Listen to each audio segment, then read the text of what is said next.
रहे, यही अच्छा लगता है। तो हमने कहा चलो देख लेते हैं भैया।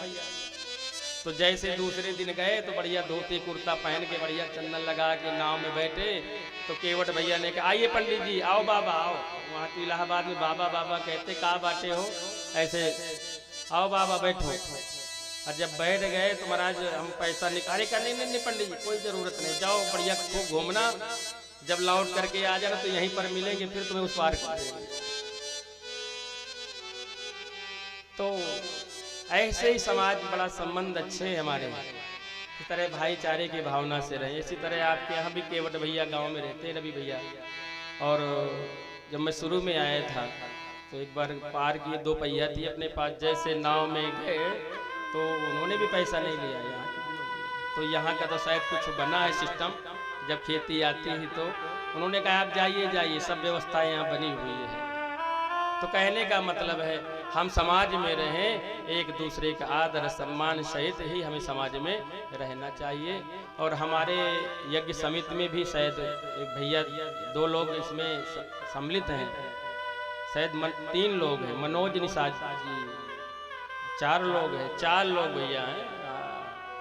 तो केवट भैया भगवान के बहुत प्रिय सखा हैं और बहुत खुशी है ऐसे ग्राम में भगवान के सखा भी रहते हैं, हमारे राघव के मित्र भी रहते हैं। तो ये गांव बहुत ही अच्छा है, बहुत ही मंगलकारी गांव है। बोलिए केवट भैया की जय। तो सर्वप्रथम निषाद की उत्पत्ति हुई है। और अब जो है पुनः शरीर का मंथन किया तो 24 अवतारों में एक अवतार भगवान का पृथु रूप में हुआ है और भगवती लक्ष्मी अर्ची के रूप में आई हैं। बोलिए पृथु और लक्ष्मी महारानी की जय। पृथु भगवान राजा बने, पर जैसे राजा बने तो लोग जो किसान वर्ग थे वो महाराज 1 कुंतल अन्न बोते हैं तो 2 किलो ही मिलता है। बड़े दुखी हुए पृथु भगवान कि बताइए किसान लोग परेशान हैं,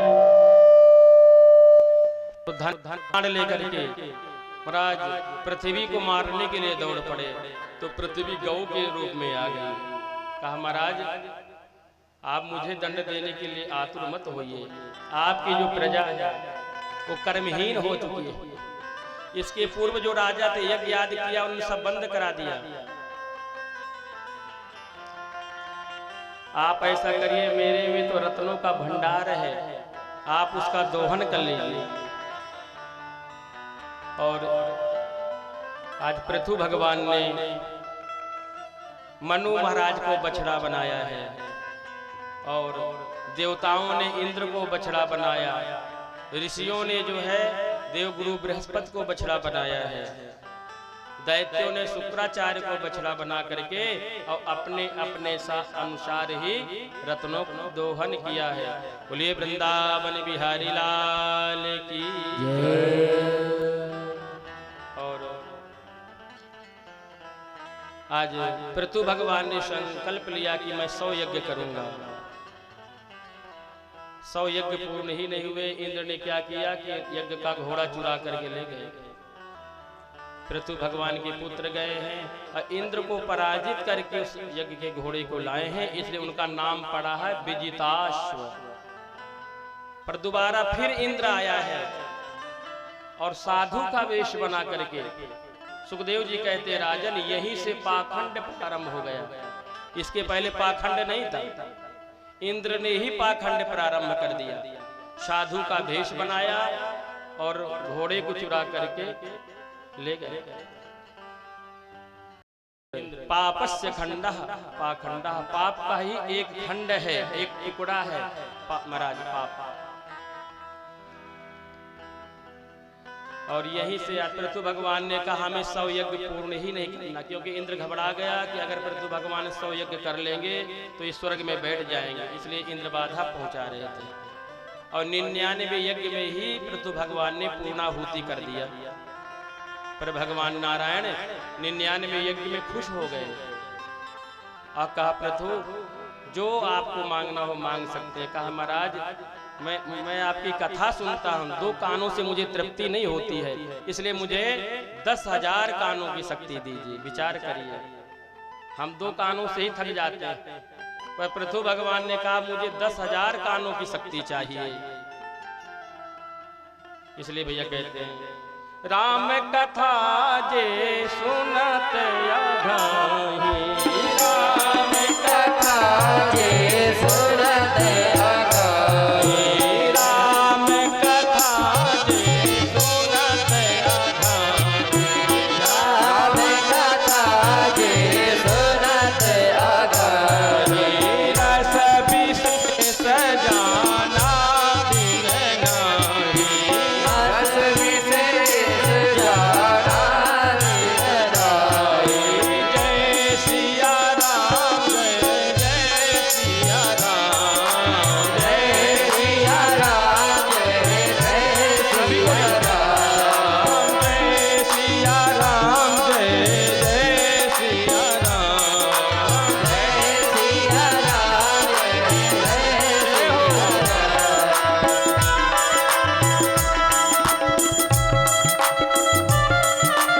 लोग ताली बजाते हैं, भाग्यशाली।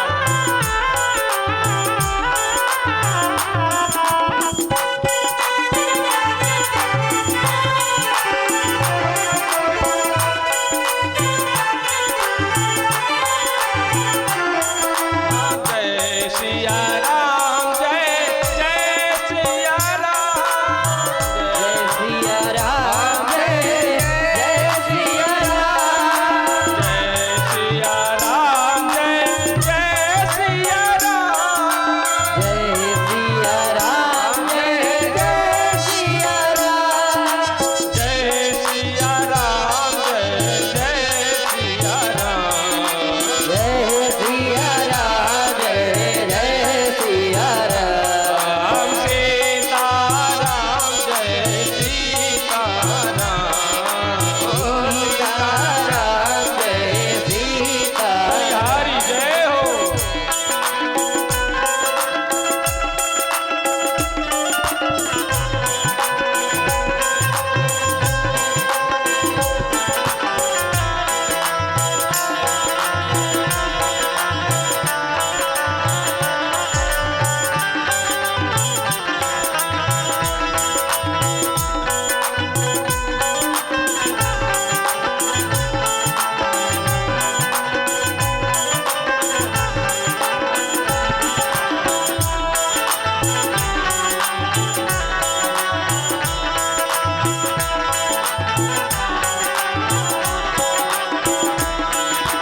जय सिया राम जय जय सिया राम, जय सिया राम जय जय सिया राम, सीता राम जय सीता राम, सीता राम जय सीता राम, सीता राम जय सीता राम, सीता राम जय बोलिए भाव से बोलिए, सीता राम जय सीता राम, सीता राम जय सीता राम, जय सिया राम जय जय सिया राम, जय सिया राम जय जय सिया राम, जय सिया राम जय जय सिया राम, जय सिया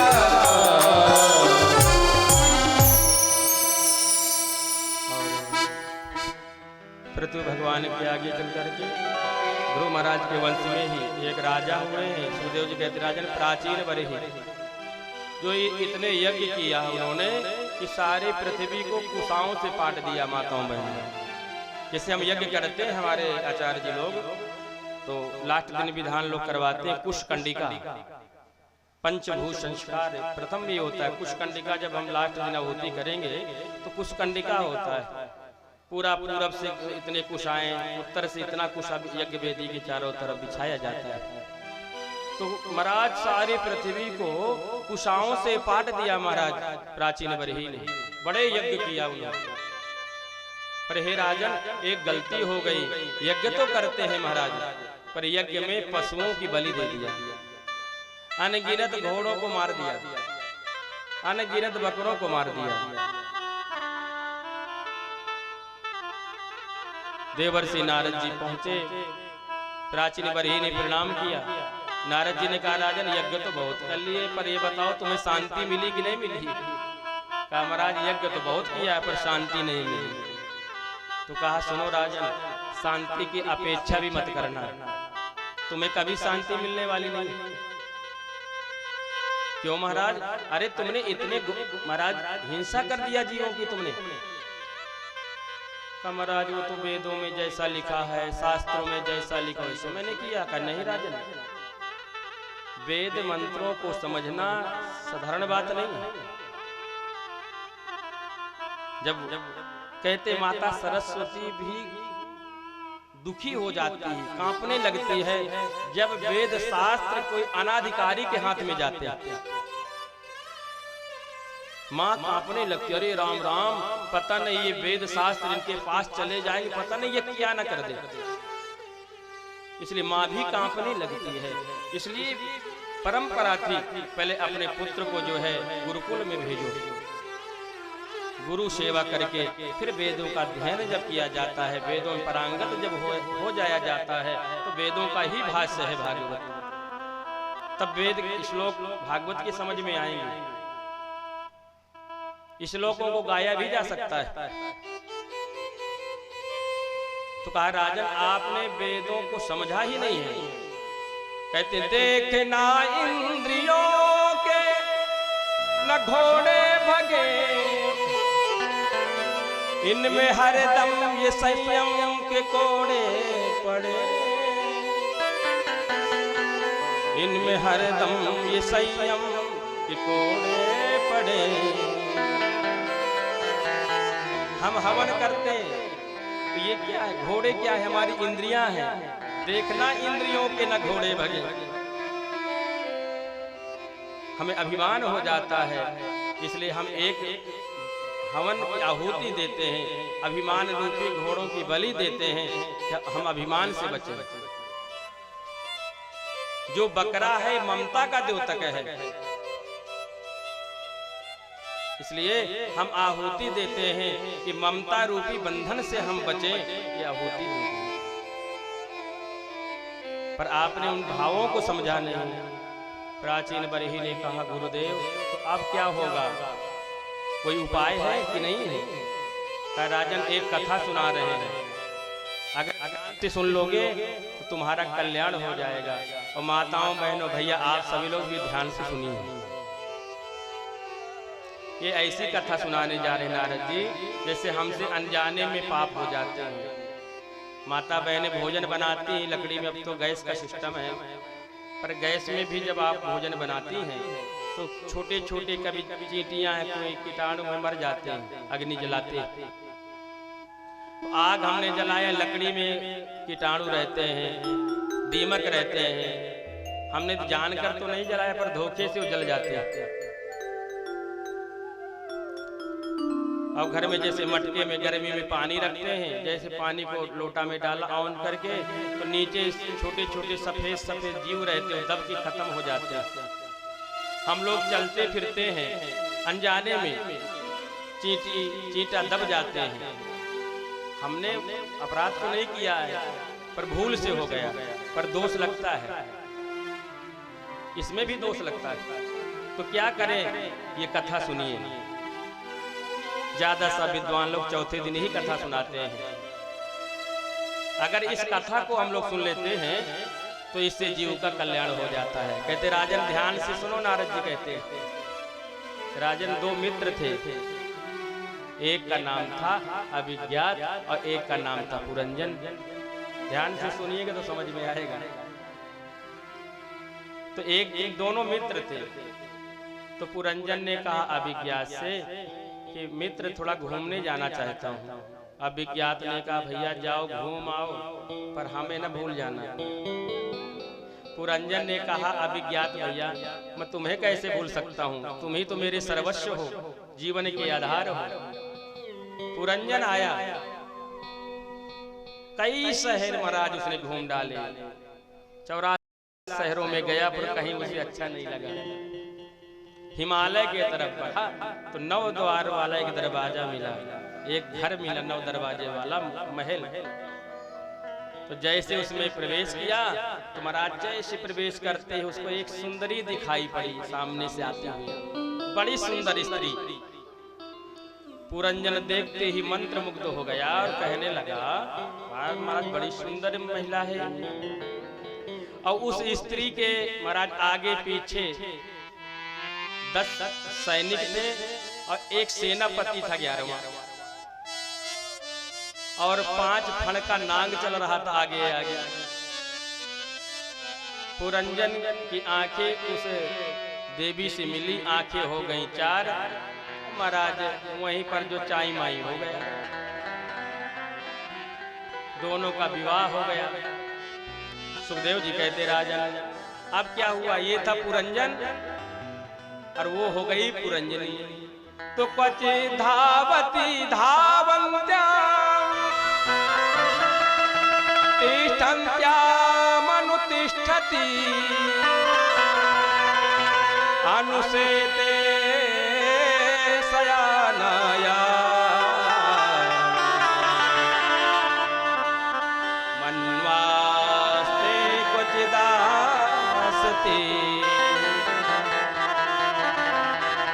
अब जो पुरंजनी कहती है वही पुरंजन करता है। क्वचित धावती धावन्त्याम, सुखदेव जी कहते हैं, नारद जी प्राचीन वर्षों को सुना रहे, हम आपको सुना रहे हैं। क्वचित धावती धावन्त्याम, अगर वो दौड़ती है तो दौड़ता है। क्वचित मरा तिष्ठन्त्यामनुतिष्ठति, अगर वो बैठ जाती तो बैठता है। वो हंसती है तो ये हंसता है, वो भोजन करती तो ये भोजन करता है, वो रोती तो ये रोता है, वो नाचती है तो ये नाचता है। एक दिन क्या हुआ, पुरंजन उसी के बस में हो गया। एक जरा नाम की कन्या आई, हर जगह घूमे, कहा भैया ऐसा करो मेरे से कोई विवाह करो। बड़ी कुरूपा थी, जिसके पास जाए वही मना कर दे कि देवी जी हमसे दूर भागो यहाँ से, हम तुम्हारे साथ विवाह नहीं करेंगे। तब वो चंडवेग राजा के पास गई। चंडवेग राजा ने कहा देवी जी आपसे कोई विवाह करने वाला नहीं संसार में, ऐसा है हम आपको अपनी बहन बना लेते हैं, और ऐसा करिए मेरे भाई प्रज्वार को अपने साथ ले लीजिए, और 365 बढ़िया गोरे गोरे गंधर्व इन्हें अपने साथ ले जाइए। 365 ये गंधर्वियां हैं काली काली, इन्हें अपने साथ ले जाइए, और जहाँ इच्छा हो जिसके साथ वर्ण करना हो, जहाँ हमला बोलना हो बोल दो। महाराज जरा नाम की कन्या इतनी बड़ी सेना लेकर के गई, और सर्वप्रथम महाराज पुरंजन का ही महल मिल गया। पुरंजन के महलों में ही हमला बोल दिया। पुरंजन तो मस्त पड़े थे चकाचक भाई, पुरंजनी के बस में।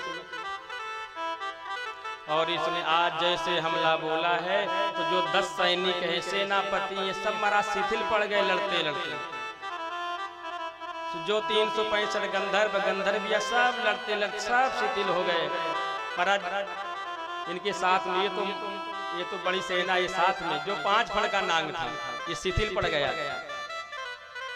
सब भाग गए। और इतनी बड़ी सेना लेकर के आज जो जरा देवी गई, अब महाराज पुरंजन के गले में रस्सी डाला और उसको बांध दिया। पुरंजन रोने लगा, हाय मेरी पुरंजनी, हाय मेरी पुरंजनी। वो मेरे बिना तो भोजन भी नहीं करती थी, मेरे बिना तो सोती भी नहीं थी, मेरे बिना कहीं जाती नहीं थी। हाय मेरी पुरंजनी का क्या होगा, हाय मेरी पुरंजनी का क्या होगा। अब कहते कहते नारद जी कहते हे राजन उसकी मृत्यु हो गई पुरंजनी की। पर अंतिम समय में स्त्री का चिंतन किया तो उसे स्त्री योनि प्राप्त हुई। अंते जामति सागति। अब उसका विवाह हुआ क्योंकि स्त्री बन गया, तो मलयध्वज राजा के साथ विवाह हुआ, और इससे जो है महाराज बहुत सी संतानें हुई। और एक दिन जो है मलयध्वज राजा भी चल बसे। उनकी भी मृत्यु हो गई, चिता तैयार किया गया, और उसी में जो है महाराज कल का पुरंजन आज जो पुरंजन स्त्री योनि में था और जाकर के सती होने के लिए चिता में बैठ गए। आप लोग ध्यान से सुनिए। उसी समय अभिज्ञात ने कहा कि बहुत दिन हो गए भाई, हमारा मित्र पुरंजन कहा था मैं घूम के आ जाऊंगा, अभी तक नहीं आया, चलो देखा जाए कहाँ घूम रहा है। तो अभिज्ञात ने क्या किया, बढ़िया कांच लगा के, धोती कुर्ता बढ़िया चंदन लगा करके, ब्राह्मण का भेष बना करके अभिज्ञात आए, खोजने लगे। तो पहुंच गए पुरंजन के पास, आवाज लगाए, अरे मित्र ये किसके साथ सत्ता होने जा रहे हो? अरे कहा मेरा मित्र कोई नहीं यहाँ, मेरे मित्र ये मेरे स्वामी है जिनकी मृत्यु हो गई है, तो मुझे ऐसा क्यों बोल रहे हो? कहा बा मित्र, पूरी तरह से तुम स्त्री ही बन गए हो, हमको भूल गए? कितना तुमने वचन दिया था कि मैं जल्दी आऊंगा घूम करके, और हमको ही भूले बैठे हो। तब अभिज्ञात ने बहुत जब याद दिलाया, याद करो मित्र, हम दोनों ब्रह्म सरोवर में रहते थे, साथ खेलते थे, साथ भोजन करते थे, और आज हमको ही भूले बैठे हो। तब महाराज इसको ज्ञान हुआ, मस्तिष्क में जोर दिया, अरे राम राम, तो चिता से जल्दी से दौड़ करके भगा और अभिज्ञात के गले मिल करके महाराज रोने लगे। और आज दोनों लोग पुनः उस ब्रह्म सरोवर में आ गए। नारद जी ने कहा क्यों प्राचीन बरिही राजन, कथा समझ में आई कि नहीं आई? तो यही उत्तर आपका भी हो गया। जो प्राचीन बरिही ने कहा कि देवर्षि कथा तो आपने सुनाई पर समझ में नहीं आई, तो इसलिए आप लोग फिर समझ लीजिए। कहते ये कौन है? अभिज्ञात कौन है?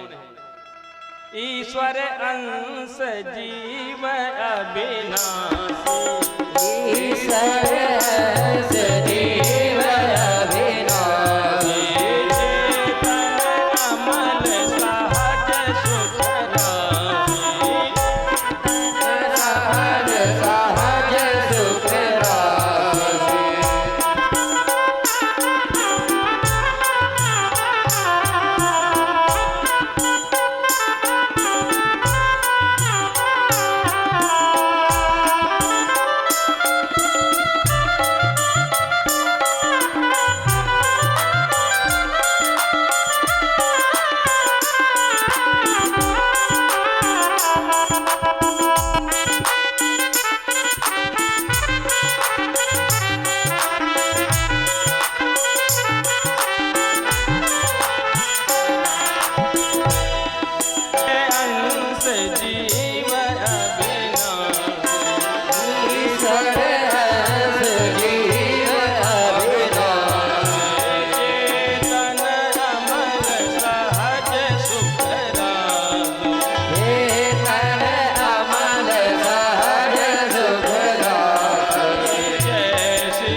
सम्मान महानुभावों के द्वारा हो रहा है, उनकी श्रद्धा भक्ति है।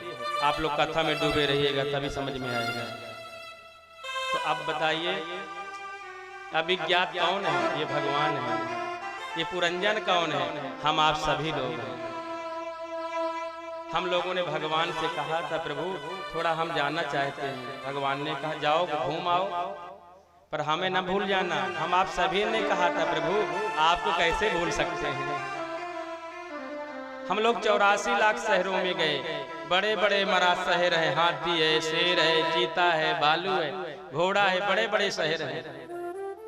कुत्ता, बिल्ली, चीटा, चीटी, ये छोटे छोटे शहर हैं। ऐसे हम लोग 84 लाख शहरों में गए, पर हमें कहीं अच्छा नहीं लगा। फिर ये कौन? ये 9 द्वारे पूरे देही, ये 9 दरवाजे वाला मानव तन हमें अच्छा लगा। ये जीव को जैसे प्रवेश किया तो एक स्त्री मिली, बड़ी सुंदर। कौन है? ये है बुद्धि। ये बुद्धि, जैसे बुद्धि कहती है हम वैसे करते हैं। बुद्धि कहती चलो कथा सुन लिया जाए, तो सुनने लगते हैं। अरे कहते क्या करेंगे, 2 बार तो कथा सुन लिया, चलो घर में बैठो अपना काम करो, जाने दो, समय बर्बाद नहीं करना। तो रुक गए। अरे चलो चलो आज भगवान का जन्म है। बुद्धि ने कहा हाँ तो जाने चाहिए, तो दौड़ के चल पड़े। तो जैसे बुद्धि कहती है वैसे हम करते हैं। ये 10 सैनिक कौन है? सेनापति कौन है? ये 5 कर्मेंद्रिया, 5 ज्ञानेंद्रिया, और ये हमारा सेनापति है मन।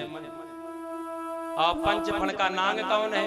प्राण, अपान, व्यान, समान और उदान। ये हमारे शरीर के अंदर है। ये जरा नाम की कन्या कौन है? बताइए। ये जरा नाम की कन्या है वृद्धावस्था। कोई ऐसा प्राणी नहीं है संसार में जो चाहे कि मैं बूढ़ा हो जाऊं। बताइए, जरा नाम की कन्या गई का मेरा वर्ण कर लो, मेरे से विवाह कर लो, सबने मना कर दिया। आपको हर चीज याद होगा कि हमारा जन्म कब हुआ, हमारा विवाह कब हुआ, हमारे नाती कब हुए। पर कोई नाती पूछे दादाजी, दादी आप बुढ़ी कब हो गई थी? दादाजी आप बूढ़े कब हो गए, बताइए तारीख। याद है कब बूढ़े हुए? किसी को पता नहीं कब बूढ़े हो गए, कैसे वृद्धावस्था प्रवेश कर जाते हैं। जबकि बड़े प्रयास करते हैं, इशारे होते हैं, महाराज आंखों से दिखाई नहीं पड़ता तो बढ़िया चश्मा बनवा लिए, बूढ़े नहीं होंगे अभी। कानों से सुनाई नहीं पड़ता तो बढ़िया मशीन लगवा लिए। अब कहते दांत नहीं, बत्तीसी हट गई, बढ़िया जो दलिया बढ़िया मूंग की दाल पियो, हाँ तो बत्तीसी लगवा लिया हमने। कमर झुक गई तो कहते अभी बूढ़े नहीं होंगे। तो फिर महाराज बोरा बोरा बड्डाबर च्यवनप्राश पतंजलि बाबा रामदेव का सब खा रहे, स्वर्ण भस्म, चांदी भस्म, लाल बम हो जाएंगे, पर भी बूढ़ा नहीं होना है। बड़े प्रयास करते हैं। फिर ये चंडवेग राजा के पास जरा नाम की कन्या गई। चंडवेग कौन है? ये समय चक्र जो चल रहा है 365। ये गंधर्व कौन है? दिन है 365। एक गंधर्विया काली काली कौन रात्रियां हैं। चंडवेग ने कहा आप इनको लेकर के जाओ, मेरे भाई प्रज्वार को अपने साथ में लेके जाओ। प्रज्वार कौन है? यही बुखार रोग आदि। जैसे हमला बोला पुरंजन जीव पर तो महाराज सब इंद्रियां शिथिल हो गईं, जो श्वास वायु सब बंद, 5 फण का नांग भी महाराज भाग गया। स्त्री का चिंतन किया, स्त्री बना। फिर भगवान आए हैं। जब ये सती होने के लिए जाया था, भगवान का कैसे आते हैं? भगवान कभी ब्राह्मण के भेष में आते हैं, भगवान गुरु के रूप में आते हैं, भगवान संत के रूप में आते हैं और हमें ज्ञान कराते हैं कि अरे मुसाफिर तू सब भूला बैठा हुआ है। भगवान कथा के माध्यम से हमें जानकारी देते हैं कि भैया जागिए, यह आपका हमारा संबंध निर्मल है, सदैव जीव और भगवान का संबंध बना है, पर यहाँ आकर के मोह ममता में व्यक्ति फंस जाता है। हम भगवान को भूल जाते हैं, भूले बैठे हैं। इसलिए कहा गया भैया, क्या भरोसा है इस जिंदगी का, क्या भरोसा है इस जिंदगी, साथ देती नहीं ये किसी का, साथ देती नहीं,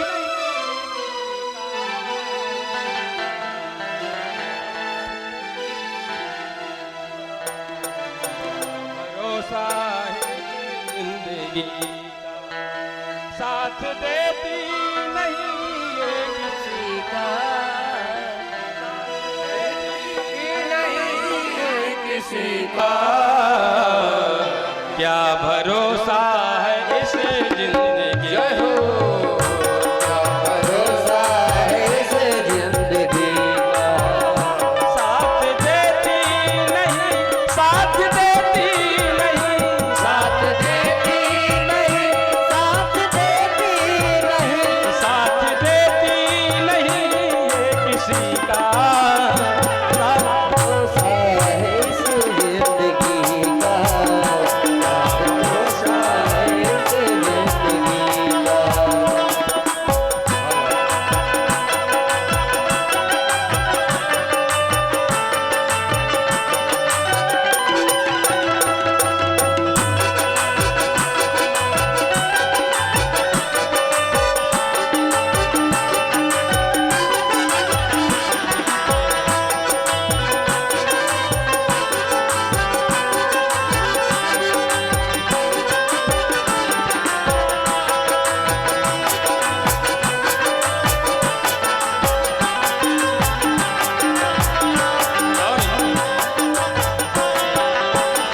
सांस रुक जाएगी चलते चलते, सांस रुक जाएगी चलते चलते, समा बुझ जाएगी चलते चलते, समा बुझ जाएगी चलते चलते, सांस रुक जाएगी चलते चलते, सांस रुक जाएगी चलते चलते, समा बुझ जाएगी चलते चलते, समा बुझ जाएगी चलते चलते, दम निकल जाएगा, तब निकल जाएगा, दम निकल जाएगा, तब निकल जाएगा, दम निकल जाएगा रोशनी का, क्या भरोसा है इस जिंदगी का, क्या भरोसा है इस जिंदगी का।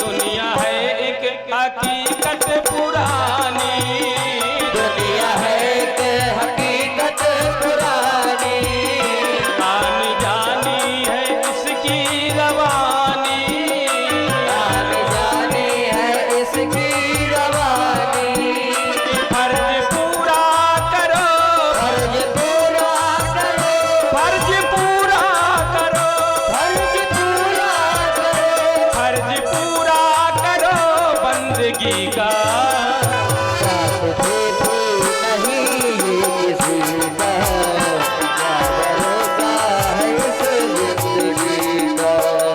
साथ देती नहीं, साथ देती नहीं, साथ देती नहीं, साथ देती नहीं, साथ देती नहीं ये किसी का, भरोसा है इस जिंदगी का, क्या भरोसा है इस और जिंदगी देखिए, का। हम रहे ना ये चाहत रहेगी, हम रहेंगे और नहीं भी रहेंगे अगर कुछ ऐसे कार्य कर जाएंगे, अभी मंदिर बनवा जाएंगे, भगवान की कथा सुन जाएंगे, यज्ञ आदि कार्य करवा जाएंगे, तो यही रह जाएगा मेरे भाई, और कुछ नहीं रह जाएगा। हम रहे ना मोहब्बत रहेगी,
इस जीवन का कोई भरोसा ही नहीं है।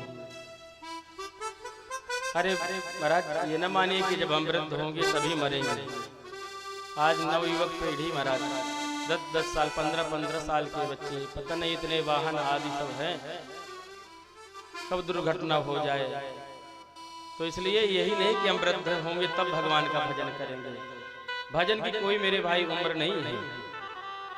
जब जागो तब सवेरा, जिस जो कार्य में हो करते रहो, पर निरंतर भगवान से जुड़े रहो। ये बड़े भाग्य से हमको मानव जीवन प्राप्त हुआ है। आज नारद जी ने प्राचीन बरही को एक कथा सुना करके उनका कल्याण किया है। आज नारद जी ने प्रचेता गणों को भी उपदेश देते हुए 3 चीजें कहा है। क्या है? दयया सर्वभूतेषु संतुष्ट्यायेन केनव सर्वेन्द्रियों प्रशान्त्या च तुष्यन्त्या सुजनार्दना।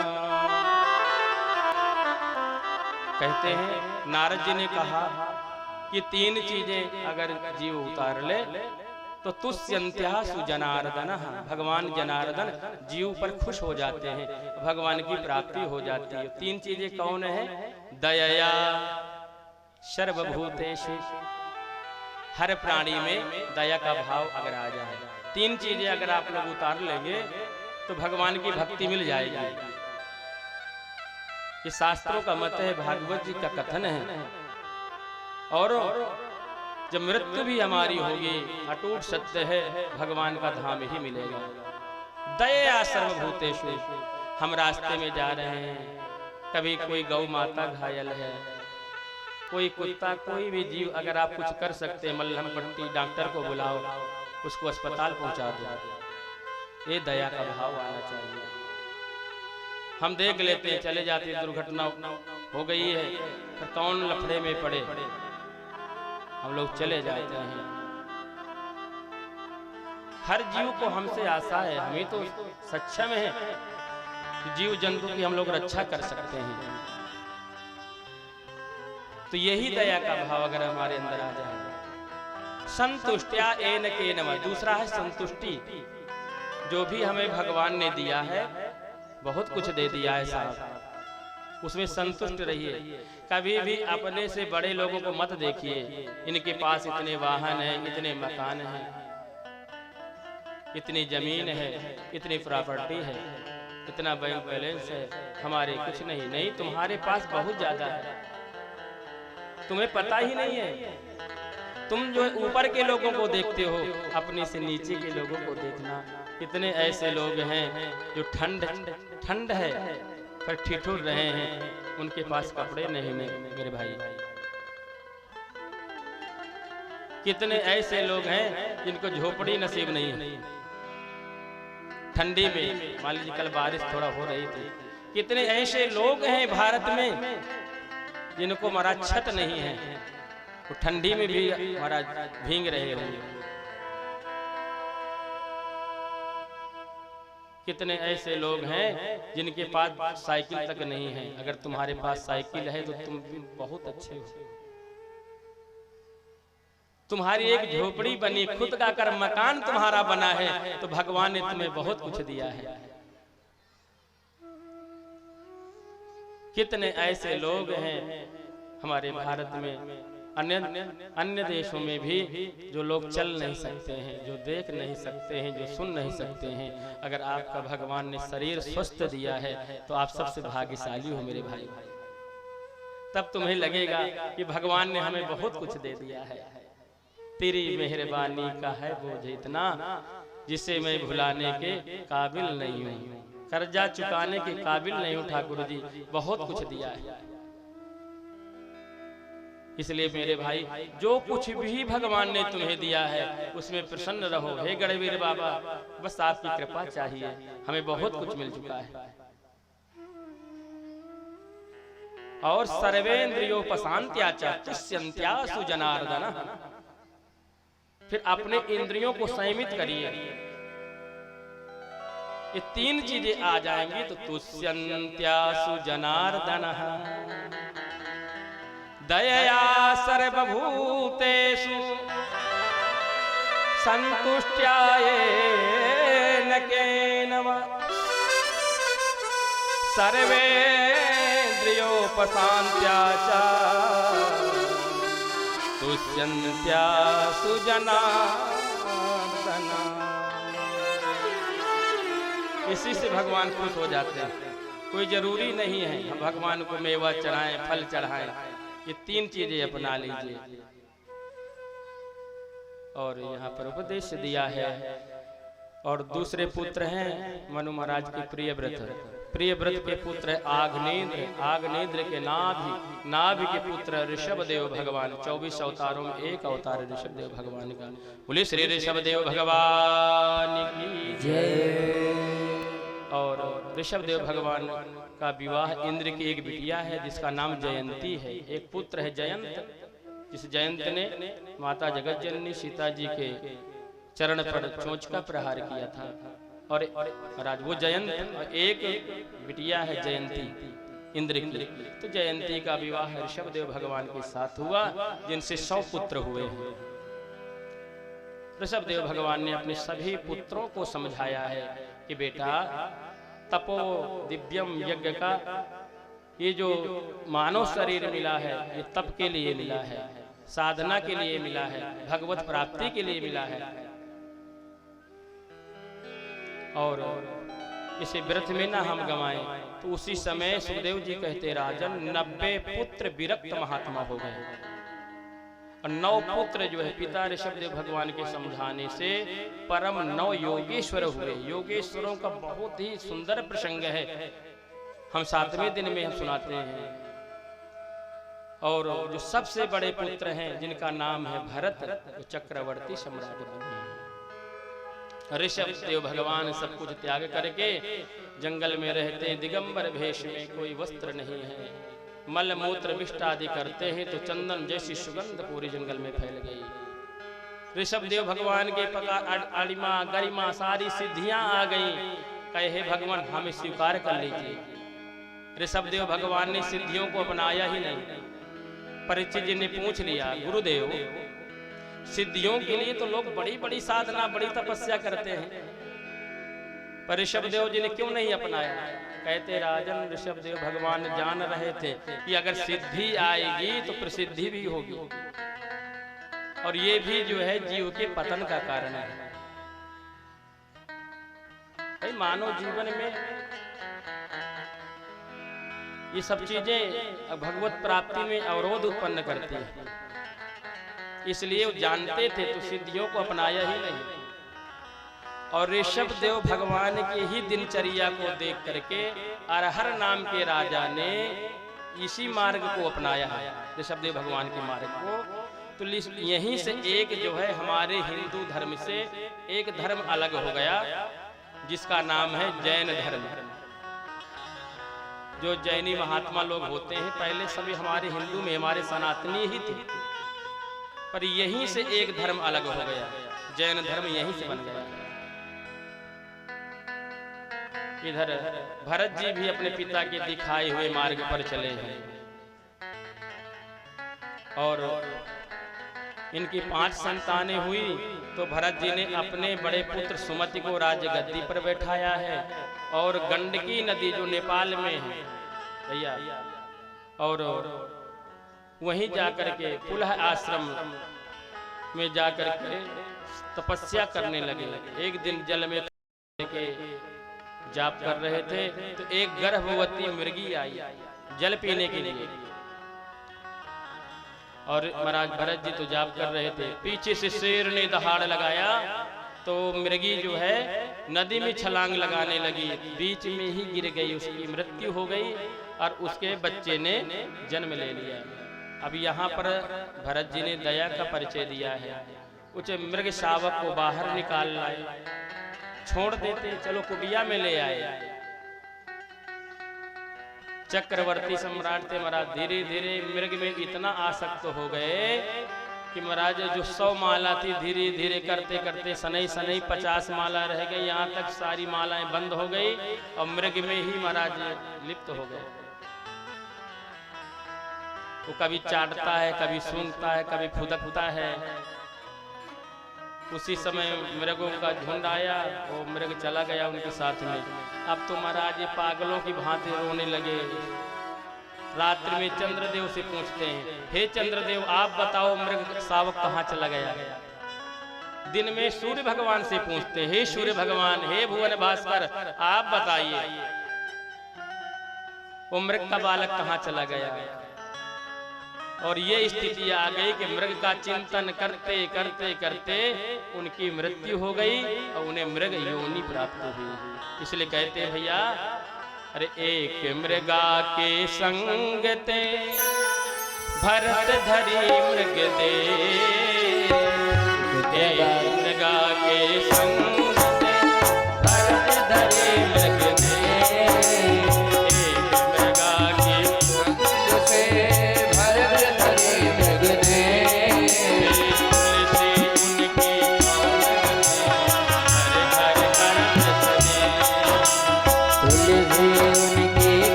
मृग का चिंतन किया उन्होंने, तो मृग योनि मिली।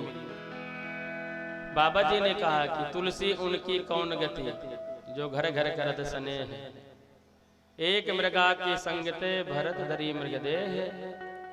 मृग योनि प्राप्त हुई, चक्रवर्ती सम्राट थे, हमें शिक्षा ये लेनी चाहिए। बताइए, सब कुछ त्याग करके आए थे, कितना बड़ा पद था। पत्नी, 5 संतानें हैं, सब कुछ छोड़ करके आए कि भगवान को प्राप्त करेंगे, और एक मृग में आसक्त हो गए। इसलिए हम कहा करते हैं कि आजकल लोगों के घरों में गौ माता नहीं मिलेगी, पर जो है कुत्ता उससे मिल जाएगा। हम विरोध नहीं करते, कुत्ता बहुत वफादार होता है भैया, यहाँ तक इतना वफादार होता है कि अपने मालिक के प्राणों को बचा लेगा और अपनी आहुति दे देगा। अपना प्राणांत कर लेता है पर अपने मालिक को बचा देता है। कुत्ता पालो, पर कुत्ते का एक स्थान है कि घर के बाहर ही उसको रहना चाहिए। आप देखो, घरों में कुत्ता साथ में सो रहा है, साथ में भोजन चाट रहा है, सूंघ रहा है। हम विरोध नहीं करते, कुत्ता पालना चाहिए, पर उसका एक स्थान है। पहले मकानों में लिखा रहता था वेलकम, सुस्वागतम। अब मकानों में लिखा रहता है, भगवान जाने, लिखा रहता है कुत्तों से सावधान। अब पता नहीं अंदर कुत्ते आ रहे हैं कि उस कुत्ते के लिए। कुत्तों से सावधान। इसलिए जो है कहीं ऐसा ना हो कि मृत्यु का समय हो, नजदीक हो, कुत्ता भैया पास में बैठे हो, जीप लिपलिपा रहे हो, तो फिर कुत्ता ही बनना पड़ेगा। इसलिए सावधानी हटियो, दुर्घटना घटी। आज भरत जी मृग योनि से जब मुक्त हुए, मृग योनि से उन्हें छुटकारा मिला, तो आंगिरस गोत्री ब्राह्मण परिवार में इन्हें जन्म मिला।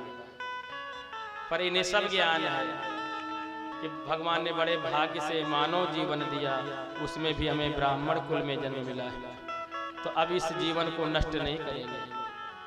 ये 9 भाई थे, इनके पिताजी ने कहा कि इस लाला को मैं अपने पुत्र को अच्छा विद्वान बनाऊंगा। मंत्र की दीक्षा दी, पर महाराज भरत जी ने मंत्र ही नहीं सुनाया। 1 महीना हो गए, तब पिताजी ने कहा, अरे राम राम, ये तो बड़ा जड़ बुद्धि का है। जड़ मानी मूर्ख, इसलिए इनका नाम ही पड़ गया जड़ भरत। बोलिए श्री जड़ भरत जी महाराज की जय। सुखदेव जी कहते, राजन, जब माता पिता की मृत्यु हो गई तो इनकी 9 भाभियां थी, इनसे सौतेलापना व्यवहार करने लगी। अपने पतियों को तो बढ़िया अच्छा भोजन देती हैं, गरम गरम रोटी, पर इनको रात्रि का भोजन सिरंजनी में महाराज,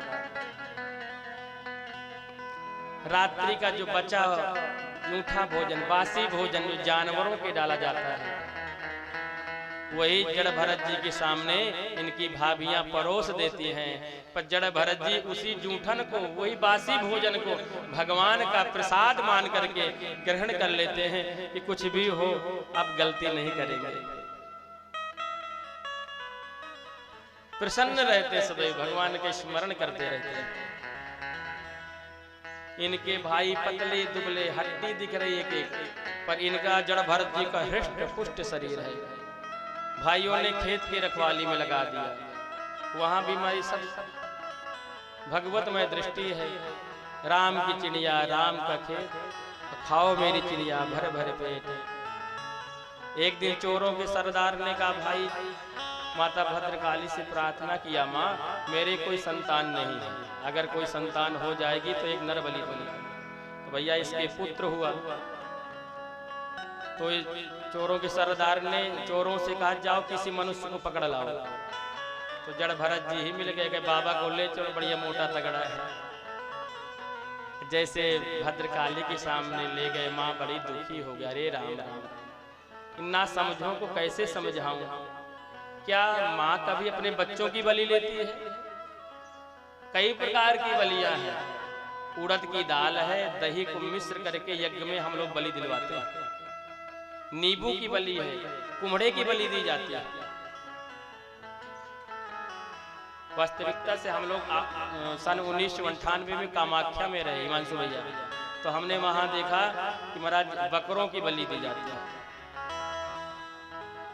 वहां जादू टोना बहुत है, बंगाल में लगा हुआ ही है, आसाम से, और वहां नर बलि भी दी जाती थी, आज भी देते हैं।